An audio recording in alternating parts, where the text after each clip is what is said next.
NASCAR openly said to the drivers that their decision on Saturday when Parker Retzlaff crashed and they didn't call the caution, they let Austin Hill and company race back, was a mistake, and that they were instead going to err on the side of caution and call a yellow flag if something like that happens. And of course, in typical NASCAR fashion, the exact same type of wreck happens. Now, that wasn't as hard of a crash as what we saw at the end of the Xfinity race, but it was someone getting turned down the backstretch running in about fifth place. That was the case with Retzlaff on Saturday. That was the case with Josh Berry on Sunday.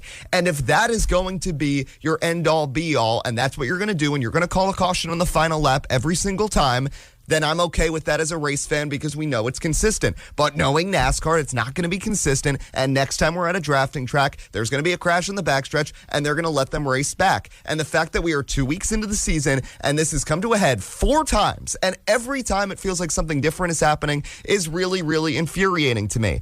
Because it, again, delegitimizes races, and this is now 4 straight points races for NASCAR where there's been some sort of controversy. It's either Joey Logano winning the championship, nobody knows why he won the championship because he was 15th in points, and then Martinsville last year, the Daytona 500, and this, where there's confusion at the end because of NASCAR's officiating not being consistent, and for a sport that's trying to bring in new fans, that now has direct competition on the same network it's on, starting next week with IndyCar, for a casual fan tuning in, are they going to go to the flashy sport with these cool commercials, which, by the way, doesn't have as much officiating controversy? All of IndyCar's issues over the last few years have been 2 things: promotion and personnel. Promotion, they've clearly figured out. Personnel, who knows, but it's off-the-track stuff. It's not stuff on the track. NASCAR, a casual fan, watches this Atlanta race and has no idea who won. They watch the Daytona duel. They have no idea who won. And this all boils down to the officiating.